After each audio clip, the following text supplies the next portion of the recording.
Hello everyone, bio शिक्षा with अखिल में एक बार फिर से आप सब लोगों का स्वागत है। आज हम एंजाइम का सेकंड पार्ट लेके आए हैं और एंजाइम के फर्स्ट पार्ट में हमने एंजाइम की प्रॉपर्टी और एंजाइम के स्ट्रक्चर के बारे में देखा था। स्ट्रक्चर मैंने कम्प्लीटली आपको समझा दी थी, फिर भी उस स्ट्रक्चर को मैं एक छोटे से चार्ट के द्वारा रिपीट करना चाहूँगा। ये देखें, ये एंजाइम है।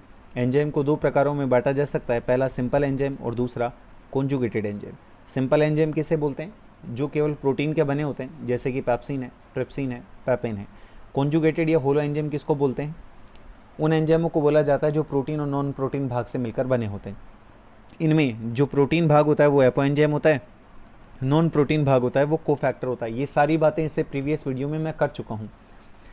अब को फैक्टर है या नॉन प्रोटीन पार्ट है, उसको तीन भागों में बांटा जा सकता है, 1, 2, 3। ये तीन प्रकार के हैं। पहला आता है कोएंजाइम। कोएंजाइम किसको बोलेंगे?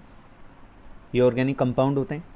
ये एपोएंजाइम के साथ, मतलब इसके साथ ढीले जुड़े हुए रहते हैं और एपोएंजाइम के साथ ये ट्रांजिएंट यानी कि कुछ समय के लिए जुड़ते हैं और ये मोस्टली विटामिन के व्युत्पन्न होते हैं। प्रोस्थेटिक ग्रुप की बात करूं तो ये ऑर्गेनिक होते हैं, मोस्टली ऑर्गेनिक होते हैं। इसमें लिखा हुआ है इनऑर्गेनिक भी होते हैं, बट मोस्टली ऑर्गेनिक होते हैं और ये एपोएंजाइम के साथ, मतलब इसके साथ दृढ़ता से जुड़े हुए रहते हैं, टाइटली बाउंडेड होते हैं।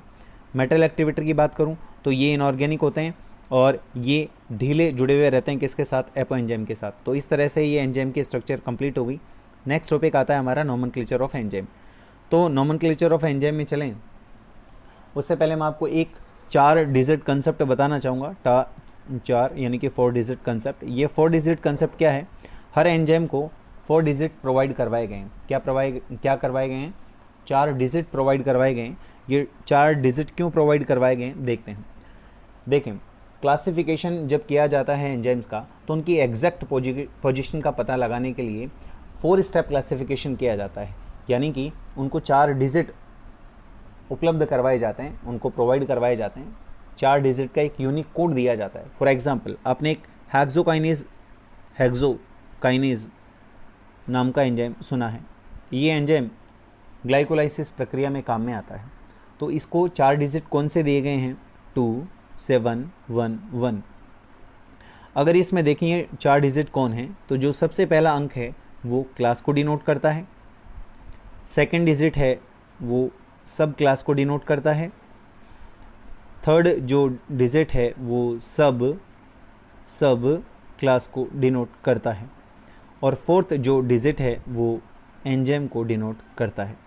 तो आप लोगों को इन 4 डिजिट्स को याद करने की कोई आवश्यकता नहीं है, क्योंकि ये हर एंजाइम के लिए अलग अलग होता है, जो कि याद कर पाना इम्पॉसिबल है। तो हमारे लिए इम्पॉर्टेंट क्या है? हमारे लिए इम्पॉर्टेंट ये चीज़ है कि किसी एग्ज़ाम में 4 डिजिट कंसेप्ट से रिलेटेड कुछ क्वेश्चन पूछे जा सकते हैं कि 4 डिजिट क्लासिफिकेशन में सेकंड डिजिट किसको डिनोट करता है, थर्ड डिजिट किसको डिनोट करता है, फोर्थ डिजिट किसको डिनोट करता है, या फर्स्ट डिजिट किसको डिनोट करता है। उल्टा भी पूछा जा सकता है कि सब क्लास कौन से डिजिट के द्वारा डिनोट की जाती। तो आप खुद देख सकते हैं, पहला डिजिट क्लास को डिनोट करता है, सेकंड डिजिट सब क्लास को डिनोट करता है, थर्ड डिजिट सब क्लास को डिनोट करता है और फोर्थ डिजिट एंजाइम को डिनोट करता है। तो इस तरह से आपको ये 4 डिजिट कंसेप्ट क्लियरली समझ में आ गया होगा। अब हम नोमेनक्लेचर में चलते हैं। नोमेनक्लेचर को समझने के लिए हमें एक बात याद रखनी पड़ेगी कि ड्यूक्लॉक्स ने ये बताया कि जब भी किसी एंजाइम का नामकरण किया जाए मोस्टली, तो उसके पीछे एज लगा दिया जाए। क्या लगा दिया जाए? एज प्रत्यय लगा दिया जाए, एज सफिक्स लगा दिया जाए। देखें कैसे लगाते हैं, देखते हैं। नामकरण करने के लिए जो पहला आधार दिया गया वो था on the basis of substrate. आप यहाँ पर लिख सकते हैं, ये हेडिंग अगर टॉपिक डालना चाहें, क्रियाधर के आधार पर। क्रियाधर के आधार पर कैसे पढ़ सकते हैं?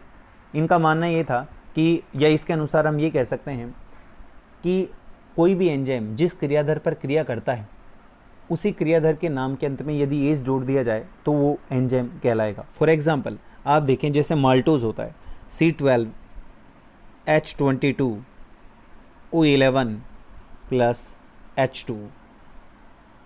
इस पे कोई एंजाइम क्रिया करता है। क्या करता है? कोई एंजाइम क्रिया करता है और ग्लूकोज के 2 मॉलिक्यूल बनाता है, C6H12O6, ये 2 बनाता है।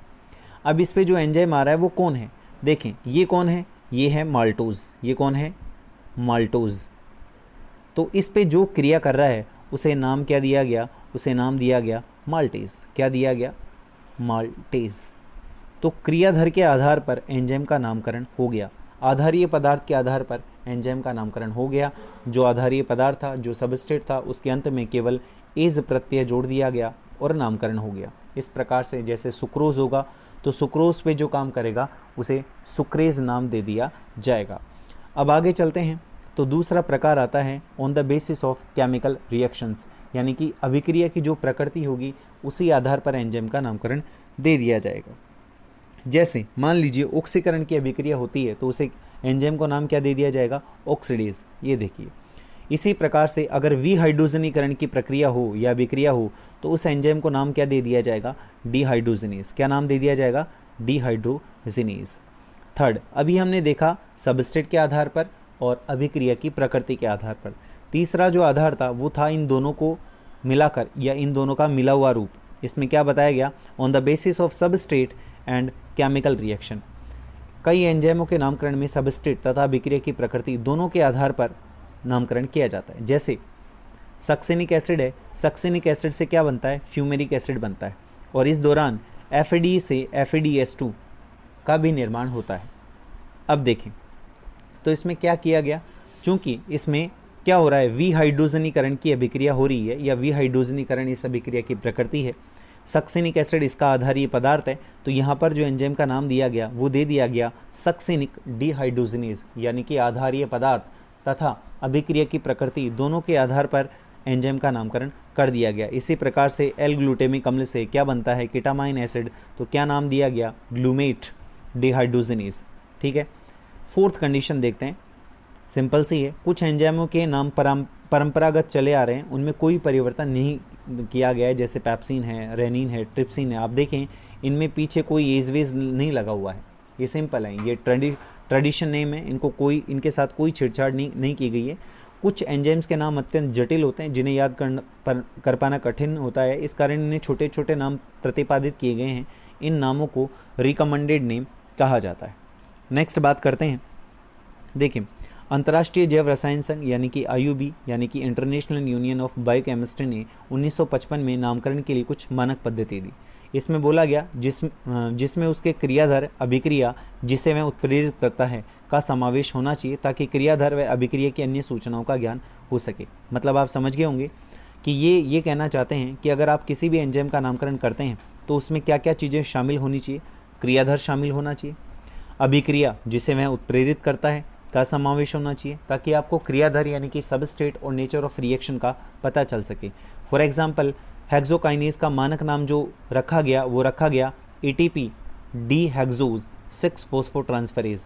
क्या रखा गया, ATP डीहेक्सोज 6 फॉस्फोट्रांसफरेज। आपको ये नाम याद होना चाहिए। इसी प्रकार एक और एंजाइम होता है जिसका नाम है यूरिकेज, जिसका नाम क्या है, यूरिकेज। इसका मानक नाम क्या रखा गया, इसका मानक नाम रखा गया यूरेट O2 ऑक्सीडो रिडक्टेज। क्या रखा गया, ऑक्सीडो रिडक्टेज। इस प्रकार से ये आपके एंजाइमों का क्लासिफिकेशन और एंजाइमों के नामकरण हो गए। नेक्स्ट चलते हैं, नेक्स्ट जो टॉपिक आता है वो आता है एंजाइमों का या एंजाइमों की क्रियाविधि। एंजाइमों की क्रियाविधि को अगर हम देखें तो एंजाइमों की क्रियाविधि को हम दो पदों में समझ सकते हैं, एक एंजाइम क्रियाधर जटिल का निर्माण और दूसरा सक्रियण ऊर्जा में कमी। देखें एंजाइम क्रियाधर जटिल के निर्माण में हम एक ही चीज़ पढ़ेंगे कि कोई भी सबस्ट्रेट एंजाइम के साथ क्रिया करके एंजाइम सबस्ट्रेट कॉम्प्लेक्स बनाता है। क्या पढ़ेंगे हम, कोई भी एंजाइम सबस्ट्रेट आपस में मिलकर क्या बनाते हैं, एंजाइम सबस्ट्रेट कॉम्प्लेक्स बनाते हैं, और कुछ समय बाद ये enzyme substrate complex enzyme plus product में कन्वर्ट हो जाता है। ये चीज़ हम किस में पढ़ेंगे, एंजाइम क्रियाधर जटिल के निर्माण में पढ़ेंगे। इसके लिए कई कंसेप्ट या कई मत, कई थ्योरी दी गई हैं, जैसे ताला चाबी सिद्धांत है, मतलब लॉक की थ्योरी है।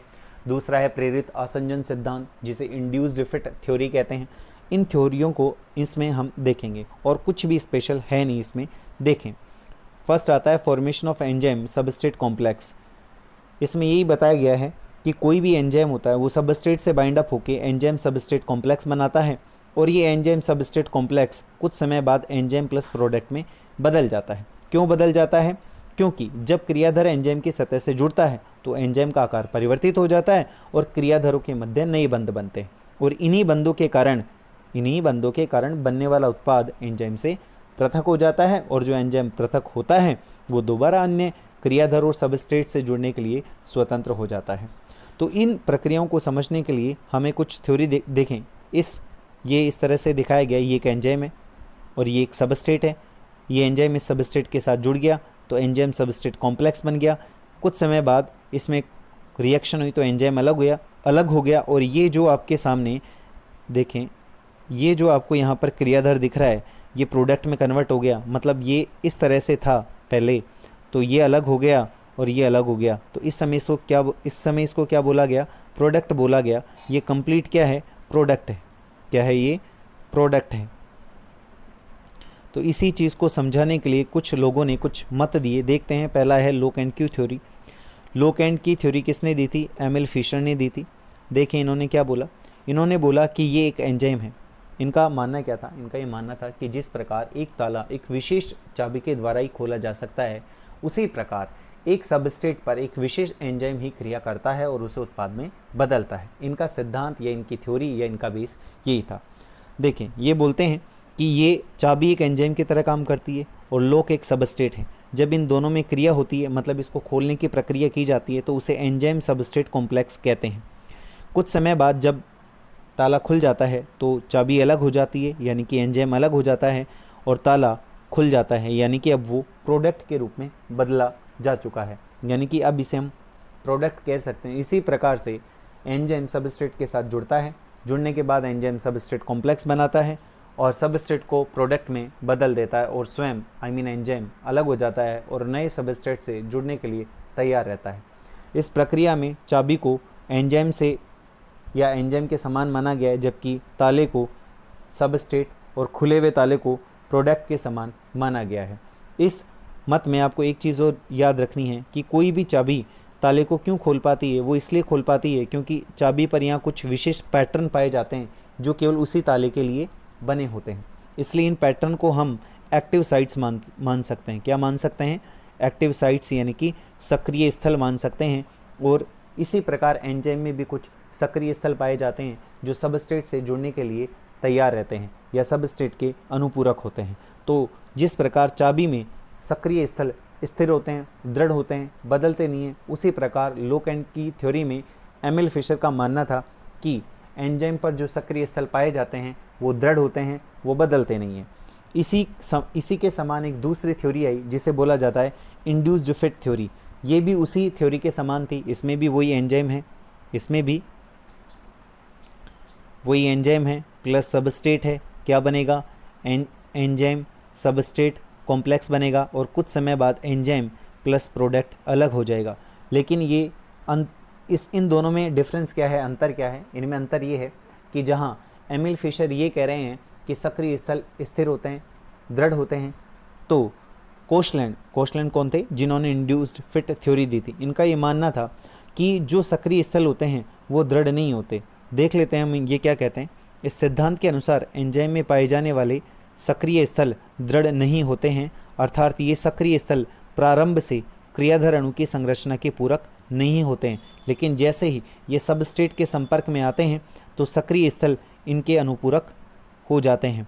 इस सिद्धांत के अनुसार एंजाइम में उपस्थित सक्रिय स्थल क्रियाधरों द्वारा प्रेरित होकर अनुपूरक बनते हैं। इस कारण यह सिद्धांत प्रेरित आसंजन सिद्धांत है, क्योंकि सबस्ट्रेट एंजाइम में उपस्थित एक्टिव साइट्स को अपने अनुसार बदलने के लिए प्रेरित करता है, इसलिए इसे इंड्यूस्ड फिट थ्योरी कहते हैं। इसे एक डायग्राम के थ्रू समझ सकते हैं। देखें, ये एक एंजाइम है और ये सबस्ट्रेट है। इसमें अगर एक्टिव साइट्स को देखें A, B, C अलग अलग स्थानों पर हैं, लेकिन जैसे ही ये एंजाइम इस सबस्ट्रेट के संपर्क में आया तो इस सबस्ट्रेट पर जो साइट्स थी उनके अकॉर्डिंग ये बदल गया। और देखें आप ABC की लोकेशन अब इसमें बदल चुकी है।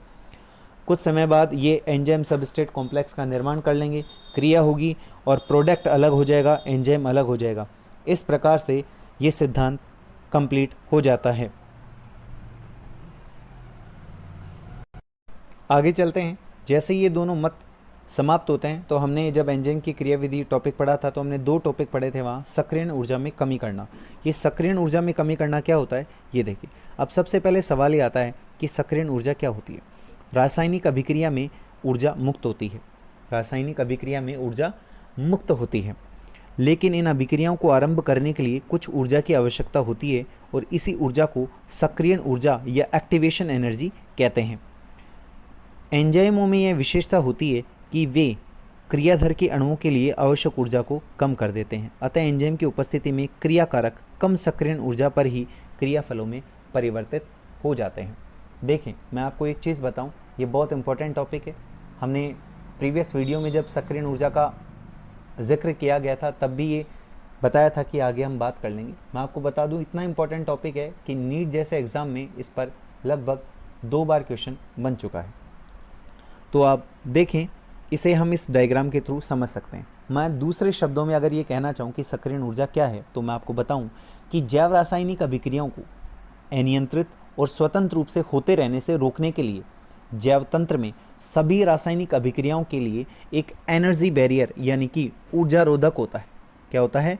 ऊर्जा रोधक या एनर्जी बैरियर होता है। इस ऊर्जा रोधक को हटाने के लिए, यानी कि इन शॉर्ट में अब वही बात कहूँगा, अभिक्रिया को प्रारंभ करने के लिए जितनी ऊर्जा की आवश्यकता होती है उसे सक्रियण ऊर्जा कहते हैं। फॉर एग्जाम्पल आप देखिए कि ऑक्सीजन है हाइड्रोजन के मिश्रण में तब तक परस्पर क्रिया नहीं होगी जब तक कि उन्हें ऊष्मा के रूप में पर्याप्त ऊर्जा नहीं मिल जाती, जो कि सक्रियण ऊर्जा की स्थिति प्राप्त करने के लिए आवश्यक होती है। तो आपके सक्रियण ऊर्जा की बात समझ में आ गई होगी। अगर आपको टफ लगे तो सिंपल लैंग्वेज में मैंने आपको बोल दिया कि अभिक्रिया को आरंभ करने के लिए कुछ ऊर्जा की आवश्यकता होती है, उसी को सक्रियण ऊर्जा कहते हैं। बात इतनी सी तो समझ में आ गई होगी। देखते हैं, ये डायग्राम बहुत इंपॉर्टेंट है, ये डायग्राम बहुत ज़्यादा इंपॉर्टेंट है। इसकी लेबलिंग आपको आनी चाहिए, कई कंपटीशन एग्जाम्स में इसकी लेबलिंग पूछ ली जाती है। तो देखें, ये जो एक्सिस है, ये अक्ष है, ये एक्स से डिनोट होता है और ये वाई से डिनोट होता है। ये पोटेंशियल एनर्जी है और ये क्रियाधर की दर है, यानी कि रेट ऑफ सबस्ट्रेट है। दूसरी मैं आपको बता दूं कि जो हमारे कोर्स में जो ये ग्राफ दिया गया है, ये एक एक्सोथर्मिक, आप इसे नोट कर लें, ये एक एक्सोथर्मिक ग्राफ है या एक्सोथर्मिक रिएक्शन का ग्राफ है। एंडोथर्मिक का भी हो सकता है, लेकिन ये एक्सोथर्मिक का है। देखें, ये क्या समझाना चाहता है? ये समझाना चाहता है कि ये सबस्ट्रेट है और सबस्ट्रेट ये क्या बनाता है? उत्पाद बनाता है। ठीक है, तो यहाँ पर बीच में एक ट्रांजिशन स्टेट दी गई है, संक्रमण अवस्था दी गई है। ये ट्रांजिशन स्टेट का मतलब होता है एंजाइम सबस्ट्रेट कॉम्प्लेक्स बनता है और उससे उत्पाद बनता है, प्रोडक्ट बनता है।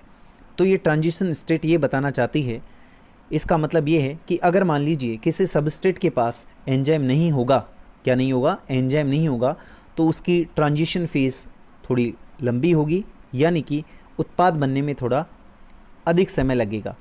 क्या लगेगा? उत्पाद बनने में थोड़ा अधिक समय लगेगा, यानी कि मैं कहूँ उसकी सक्रियण ऊर्जा की दर अधिक होगी। क्या होगी? सक्रियण ऊर्जा की दर अधिक होगी। जबकि नीचे वाले ग्राफ में अगर हम देखें तो हमें स्पष्ट रूप से दिखाई दे रहा है कि इसकी जो ट्रांजिशन स्टेट है, ये देखें, ये इतनी सी है। इसने क्या किया? एंजाइम ने क्या किया? सब जो ट्रांजिशन स्टेट है उसकी अवधि को कम कर दिया, या मैं दूसरे शब्दों में ये कहूँ कि जो सक्रियण ऊर्जा थी उसको कम कर दिया। तो एंजाइम की उपस्थिति में सक्रियण ऊर्जा कम हो जाती है और एंजाइम की अनुपस्थिति में सक्रियण ऊर्जा का मान अधिक होता है। और पूर्व में जब हमने एंजाइम को परिभाषित किया है तो स्पष्ट रूप से बोला है कि एंजाइम वे जैव उत्प्रेरक होते हैं, प्रोटीन निर्मित जटिल कार्बनिक यौगिक होते हैं, नाइट्रोजन युक्त होते हैं, जो सक्रियण ऊर्जा को कम करके अभिक्रिया की दर को बढ़ा देते हैं। देखें, आप इसे एक छोटे से एग्जाम्पल के थ्रू भी समझ सकते हैं। क्या समझ सकते हैं? जैसे मान लीजिए ये CO2 है प्लस H2O है, ये क्या बनाता है? ये बनाता है H2CO3, कार्बोनिक एसिड बनाता है। ठीक है, अब ये कार्बोनिक एसिड बनाता है तो यहाँ पर एक एंजाइम आता है। जस्ट सपोज अगर वो एंजाइम नहीं होता, जस्ट सपोज अगर वो एंजाइम नहीं हो या नहीं रखा जाए, तो लगभग एक घंटे में कार्बोनिक एसिड के 200 अणुओं का निर्माण होगा। कितने अणुओं का निर्माण होगा? 200 अणुओं का निर्माण होगा। कैसे स्थिति में? एंजाइम न होने या एंजाइम की अनुपस्थिति में। यदि यही अभिक्रिया means CO2 plus H2O H2O और यहाँ पर एक एंजाइम है, बनता क्या है H2CO3 means carbonic acid. Enzyme कौन है? एंजाइम का नाम है कार्बोनिक एनहाइड्रेज। मैं बता चुका हूँ, इसकी बात मैंने पहले भी की थी। कार्बोनिक एनहाइड्रेज अगर ये उपलब्ध करवा दिया जाता है, अगर ये उपलब्ध करवा दिया जाता है तो कार्बोनिक एसिड के लगभग 6 लाख अणु प्रति सेकंड बनेंगे। अब आप देख लीजिए कि किस प्रकार से एंजाइम अभिक्रिया की दर को बढ़ा देता है, एस्केलेशन रेट किस तरह से एंजाइम की उपस्थिति में बढ़ जाती है। तो इस तरह से सक्रियण ऊर्जा को कम करके एंजाइम उत्पाद बनने की दर को बढ़ा देते हैं। आप ये डायग्राम, ये ग्राफ याद रखें, कई बार इसकी लेबलिंग पूछ ली जाती है। इवन यहाँ तक याद रखें कि ये एंजाइम रहित है और ये एंजाइम युक्त है। ये ट्रांजिशन स्टेट है, ये पोटेंशियल एनर्जी है, ये क्रियाधर की दर है, ये एक्स अक्ष है और ये वाई अक्ष है। एक स्टेटमेंट है जिसे भी आप याद रखें, formation of enzyme substrate complex is obligatory, is an obligatory. Obligatory का मतलब होता है आवश्यक होता है। एंड ट्रांजिएंट फिनोमिना मतलब ये थोड़ी देर के लिए बनता है। फॉर्मेशन ऑफ एंजाइम सबस्ट्रेट आवश्यक होता है और ये कुछ देर के लिए बनता है। ये स्टेटमेंट आप याद रखें क्योंकि ये एनसीईआरटी का स्टेटमेंट है। आगे चलते हैं, क्लासिफिकेशन ऑफ एंजाइम्स। एंजाइम्स का वर्गीकरण करते हैं। एंजाइम का वर्गीकरण 1961 में आईयूबी के द्वारा किया गया और इन्हें 6 वर्गों में बांटा गया। कितने वर्गों में बांटा गया? 6 वर्गों में बांटा गया। सबसे पहला जो वर्ग देखते हैं वो हमारे सामने आता है हाइड्रोलिसिस। कौन सा आता है? हाइड्रोलिसिस। ये एंजाइम जल अपघटन की अभिक्रिया को उत्प्रेरित करते हैं। और मैं आपको बता दूं, ये एंजाइम ज़्यादातर आपको कहाँ मिलेंगे? ये एंजाइम ज़्यादातर आपको पाचन की क्रिया में देखने को मिलेंगे। वहाँ पर जितने भी एंजाइम होते हैं वो मोस्टली हाइड्रोलिसिस प्रकृति के होते हैं। फॉर एग्जांपल आप खुद देख लीजिए, कार्बोहाइड्रेसिस है, कार्बोहाइड्रेट का जल अपघटन करेगा, मतलब ग्लाइकोसाइड्स बंधों का जल अपघटन करेगा। एग्जाम्पल है माल्टेज है, अमाइलेज है, सुक्रेज है। प्रोटीएज है, ये क्या करेंगे? पेप्टाइड बंधों पर क्रिया करेंगे। इन्हें भी पेप्टाइडेज और प्रोटीनेजेज में बांटा गया है। मेन आपको जो ध्यान रखना है वो हाइड्रोलिसिस है। ये मैंने डेप्थ में बात की है, आप देख सकते हैं इसको। नेक्स्ट जो थर्ड आता है वो आता है एस्ट्रेज, इसी का है हाइड्रोलिसिस का। अब फर्स्ट हमने हाइड्रोलिसिस की बात कर ली, सेकंड की बात करते हैं ऑक्सीडो रिडक्टेज की। ऐसे एंजाइम जो कोशिका में होने वाली ऑक्सीकरण व अपचयन की क्रियाओं में भाग लेते हैं, उनको क्या बोला जाता है? Oxido reductase.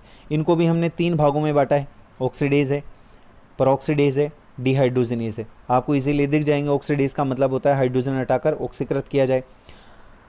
परऑक्सीडेज का मतलब है एंजाइम H2O2 को ऑक्सीकारक के रूप में काम मिले। डिहाइड्रोजनेज का मतलब है ये एंजाइम एक अणु से हाइड्रोजन को दूसरे अणु में स्थानांतरित कर देते हैं। आप एक छोटे से एग्जांपल के थ्रू इसे समझ सकते हैं। देखें, हमारा ऑक्सीडो रिडक्टेज वाला टॉपिक है। कैसे समझ सकते हैं? ये मान के चलिए ये सबस्ट्रेट है, ये क्या है? सबस्ट्रेट है। और दूसरा सबस्ट्रेट जो है वो है S डैश, यानी कि सबस्ट्रेट डैश। ठीक है, ये इस समय मान के चलिए रिड्यूस्ड फॉर्म में है और ये ऑक्सीडाइज फॉर्म में है। ठीक है, इससे क्या बनता है?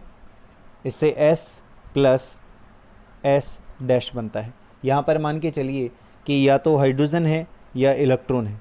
ठीक है, कुछ समय बाद क्या होता है कि ये हाइड्रोजन या इलेक्ट्रॉन किसी एंजाइम की उपस्थिति में किसके पास चले जाते हैं? इसके पास चले जाते हैं। तो जैसे ही ये इसके पास जाएंगे, जैसे ही ये इसके पास जाएंगे, इसके पास इस S डैश के पास, तो मैं यहाँ पर लिख सकता हूँ हाइड्रोजन या इलेक्ट्रॉन। तो ऐसी स्थिति में ये वाला तो क्या हो जाएगा? ऑक्सीडाइज्ड हो जाएगा। ये तो कौन हो जाएगा? ऑक्सीडाइज्ड हो जाएगा। और ये कौन हो जाएगा? रिड्यूस्ड हो जाएगा। तो बात आपके समझ में आ गई होगी कि ऑक्सीडो रिडक्टेज का मतलब होता है कि जिस अभिक्रिया में ऑक्सीडेशन और रिडक्शन की घटना होती है, उनमें जो एंजाइम काम में आते हैं उन्हें ऑक्सीडो रिडक्टेज कहते हैं। तीसरा जो एंजाइम आता है वो आता है ट्रांसफरेज एंजाइम। नाम से ही पता चल रहा है, ट्रांसफरेज मतलब स्थानांतरण करना।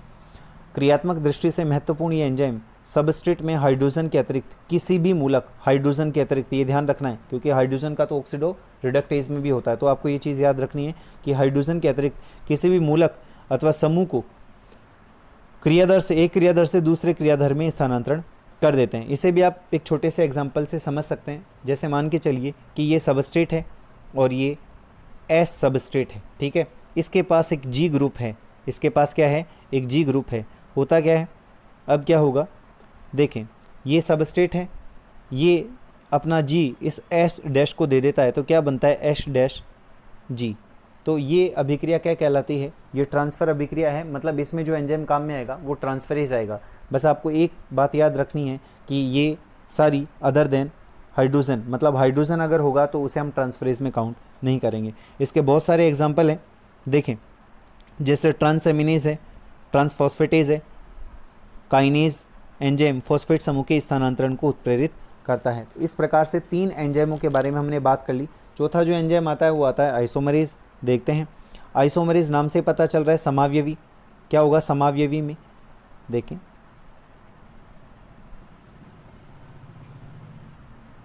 ये एंजाइम सबस्ट्रेट के अंतराण्विक पुनर्विन्यास के द्वारा उनकी स्थिति या प्रकाशीय समावयवी में परिवर्तन होने वाली अभिक्रियाओं को उत्प्रेरित करते हैं। जैसे फोस्फोहेक्सोआइसोमरेज ग्लूकोज 6 फॉस्फेट को फ्रक्टोज 6 फॉस्फेट में बदल देगा। किस में बदल देगा, फ्रक्टोज 6 फॉस्फेट में बदल देगा। यानी कि ये सारी की सारी जो होती हैं वो इंट्रामोलिक्यूल चेंजेस होते हैं आइसोमरेज में, मतलब एक समूह एक क्रियाधर से दूसरे क्रियाधर में नहीं होता, एक ही क्रियाधर के अंदर ये सारी होती हैं। लाइजेज, ये एंजाइम अपने सबस्ट्रेट में से बिना जल अपघटन के विशेष प्रकार के सह संयोजक बंध को तोड़कर निष्कासन को उत्प्रेरित करते हैं। एग्जाम्पल है एल्डोलेज, कार्बोक्सिलेज। जल अपघटन नहीं होगा, ये चीज़ आप ध्यान रखें। हाइड्रोलेज में जल अपघटन होता है। लाइगेजेज, खूब नाम सुना होगा आपने। सिंथेटेज, या कई जगह इसको सिंथेज भी बोला जाता है, वैसे सिंथेज ही ज़्यादा प्रॉपर होता है। ये एंजाइम 2 यौगिकों को सह संयोजक बंधों द्वारा जोड़ने वाली अभिक्रियाओं को उत्प्रेरित करते हैं। इस क्रिया के लिए एटीपी की आवश्यकता होती है। आपको सबसे बढ़िया चीज़ ध्यान होगी डीएनए लाइगेज। ये आपने मॉलिक्यूलर बायोलॉजी में पढ़ा है। डीएनए लाइगेज कौन होता है, जो 2 सेगमेंट्स को जोड़ने के काम आता है। और एग्जाम्पल है पायरुवेट कार्बोक्सिलेज है, सिट्रेट सिंथेटेज है। इस तरह से ये एंजाइमों का वर्गीकरण फिनिश हो गया। जो नेक्स्ट टॉपिक आता है वो आता है एंजाइम को प्रभावित करने वाले कारक। एंजाइम को प्रभावित करने वाले कारकों में अगर हम बात करें तो सबसे पहले आता है पीएच के प्रति एंजाइम संवेदनशील होते हैं और इनकी जो परास होती है, लिमिट होती है 5 से 7.5 पीएच होती है, मतलब इसके बीच वो सबसे बढ़िया क्रिया करते हैं। पीएच के मान में कमी या अधिकता से एंजाइम की क्रियाशीलता में कमी आ जाती है। सेम मेथड तापक्रम के साथ होता है। ये भी एक स्पेशल रेंज में काम करता है, 20 से 35 में।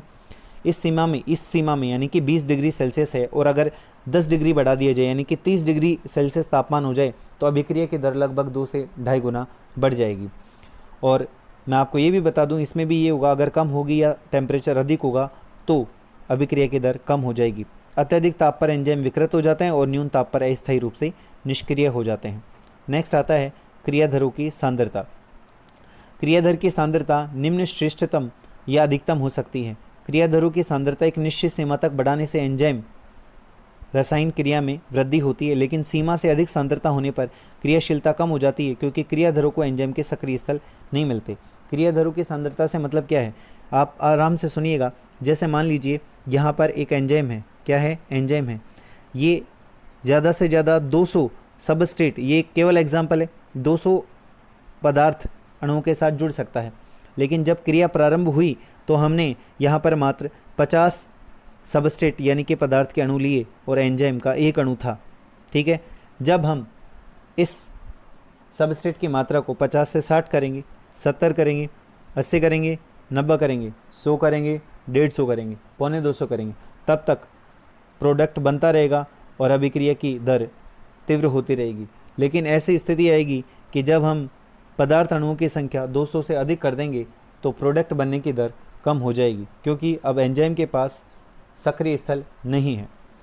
Next, product concentration. अंतिम उत्पाद की सांद्रता में वृद्धि के कारण एंजाइम उत्प्रेरित क्रिया मंद हो जाती है। ये बहुत ही बढ़िया है, ये कई जगह आपको देखने को मिल सकता है। इसे मैं पुनर्निवेशन निरोधन भी कह सकता हूँ कि कई बार हमें क्या देखने को मिलता है कि हेक्सोकाइनेज एंजाइम होता है। हेक्सोकाइनेज एंजाइम अभी बताया आपको कि वो ग्लाइकोलाइसिस में काम में आता है। ये ग्लूकोज होती है, ग्लूकोज को किस में बदलता है, ग्लूकोज 6 फॉस्फेट में बदलता है कौन, हेक्सोकाइनेज एंजाइम। तो जब ये उत्प्रेरित करता है तो कई बार क्या होता है कि ये ग्लूकोज 6 फॉस्फेट ही हेक्सोकाइनेज का क्या करता है, निरोधन करता है, तो ये उत्पाद की सांद्रता हो गई। नेक्स्ट बात करते हैं एंजाइम की सांद्रता। एंजाइम की उपयुक्त सांद्रता के रहते एंजाइम अभिक्रिया की गति एंजाइम सांद्रता के अनुक्रमानुपाती होती है, लेकिन ये भी एक निश्चित सीमा तक होती है।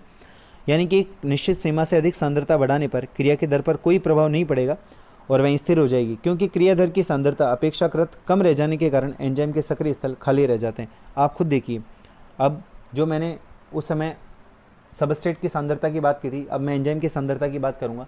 आप उसी चीज़ को थोड़ा उल्टा सोचिए। मान के चलिए कि अभी यहाँ पर 500 सबस्ट्रेट के अणु हैं। कितने हैं? 500 सबस्ट्रेट के अणु हैं, और इसमें एक एंजाइम का अणु डाल रखा है, और एक एंजाइम लगभग 50 पदार्थ के अणुओं के साथ क्रिया करता है। अब एक एंजाइम डालेंगे, अभिक्रिया होती रहेगी। 2 डालेंगे, यानी कि लगभग 100 पदार्थ के अणुओं को साथ क्रिया कर रहे हैं। तीसरा डालेंगे, 150 हो गए। चौथा डालेंगे, 200 हो गए। पाँचवा 250, छठा 300, सातवां 350, 400, 450, 500। और जब हम इससे ज़्यादा डाल देंगे, मतलब हम 11 अणु, 12 अणु, 13 अणु, मतलब एंजाइम की सांद्रता बढ़ाएंगे, तो क्या अभिक्रिया की दर बढ़ेगी? बिल्कुल नहीं बढ़ेगी। क्यों? क्योंकि एंजाइम के एक्टिव बंधनों पर या एक्टिव साइट्स पर बंधने के लिए या जुड़ने के लिए कोई भी पदार्थ के अणु उस अभिक्रिया में मौजूद नहीं है। ऐसी स्थिति में एंजाइम की क्रियाशीलता घट जाएगी। देखें, यदि क्रियाधर की पूर्ति निरंतर बनी रहे तो एंजाइम की क्रियाशीलता बढ़ जाएगी। बिल्कुल यही तो बात बोली हमने कि 500 हैं तब तक नहीं बढ़ेगी, लेकिन मान लीजिए अगर हम पदार्थ के अणु बढ़ा दें, मतलब पदार्थ की सांद्रता बढ़ा दें, तो एंजाइम की क्रियाशीलता भी बढ़ जाएगी। जल वियोजन बहुत सिंपल है, आपने दैनिक जीवन में देखा है। एंजाइम की क्रिया सूखे बीजों में बहुत कम होती है और जल के संपर्क में आने पर तीव्र गति से होती है। नेक्स्ट आता है एंजाइम इनहिबिटर। एंजाइम इनहिबिटर क्या होते हैं? एंजाइम निरोधक जिन्हें बोलते हैं, संदमन जिन्हें बोलते हैं, ये 2 प्रकार के होते हैं। कुछ रासायनिक पदार्थ जीवधारियों के लिए विष का कार्य करते हैं और अभिक्रिया की दर को कम कर देते हैं, जैसे साइनाइड है, कार्बन मोनोऑक्साइड है, ऑक्जेलिक एसिड है। इनको 2 भागों में बांट सकते हैं हम। 2 भागों में कैसे बांट सकते हैं? एक है कम्पिटिटिव इनहिबिटर, यानी कि प्रतिस्पर्धी निरोधक। प्रतिस्पर्धी निरोधक क्या होते हैं? ये निरोधक सबस्ट्रेट से मिलते जुलते पदार्थ होते हैं जो एंजाइम के सक्रिय स्थल पर बैठकर क्रिया का संदमन कर देते हैं। इन्हें सबस्ट्रेट एनालॉग भी कहा जाता है। ये बात आप याद रखिए, इन्हें क्या बोला जाता है? सबस्ट्रेट एनालॉग भी कहा जाता है। फॉर एग्जांपल आप देखें कि एक अभिक्रिया होती है जिसमें क्या होता है कि सक्सेनिक अम्ल सक्सेनिक डिहाइड्रोजनेस एंजाइम की उपस्थिति में उत्पाद में बदल जाता है। लेकिन एक पदार्थ आता है जिसे बोलते हैं मेलोनिक अम्ल, जो किसके समान प्रतीत होता है? सक्सेनिक अम्ल के समान प्रतीत होता है। तो ये मेलोनिक अम्ल सक्सेनिक डिहाइड्रोजनेस से जुड़ जाता है, यानी कि सक्सेनिक अम्ल को इसके साथ जुड़ने नहीं देता। ऐसी स्थिति में अभिक्रिया मंद हो जाती है अथवा रुक जाती है। इसी प्रकार से सल्फर ड्रग्स का एग्जाम्पल दिया गया है। जीवाणुओं में यह फोलिक एसिड के संश्लेषण को नियमित करती है। यह क्रिया भी प्रतियोगी संदमन है जिसका उपयोग रोगजनक जीवाणुओं को मारने में किया जाता है। ये प्रतिस्पर्धी निरोधक की बात हमने कर ली। मैं दोबारा से बता दूं, प्रतिस्पर्धी निरोधक का तात्पर्य ये है, किसी अभिक्रिया में जब कोई ऐसा पदार्थ आ जाता है जो मुख्य आधारीय पदार्थ के समान होता है तो वो एंजाइम के साथ जुड़ जाता है और मुख्य आधारीय या मुख्य सबस्ट्रेट को जुड़ने नहीं देता है। ऐसी स्थिति में अभिक्रिया मंद हो जाती है। नॉन कॉम्पिटिटिव इनहिबिटर मीन्स अप्रतिस्पर्धी निरोधक। अप्रतिस्पर्धी निरोधक कौन होते हैं? देखो, आपको इसे समझने के लिए प्रतिस्पर्धी याद होना चाहिए। प्रतिस्पर्धी निरोधक कौन थे? वे पदार्थ थे जो मुख्य पदार्थ के समान थे, इसी कारण वो एंजाइम की एक्टिव साइट पर बाइंड हो जाते थे और मुख्य पदार्थ को जुड़ने से रोक देते थे। परिणाम स्वरूप अभिक्रिया रुक जाती थी अथवा मंद हो जाती थी। लेकिन ये तो अप्रतिस्पर्धी है, मतलब ये मुख्य पदार्थ के समान नहीं होते, अर्थात एंजाइम के सक्रिय स्थल से, एक्टिव साइट से नहीं जुड़ते, ये किसी अन्य भाग से जुड़ते हैं और संरचना में क्या ला देते हैं? परिवर्तन ला देते हैं। परिणाम स्वरूप स्थायी संयोजन एंजाइम अणु को विकृत कर देता है। इन्हें कोशिका आविश भी कहते हैं।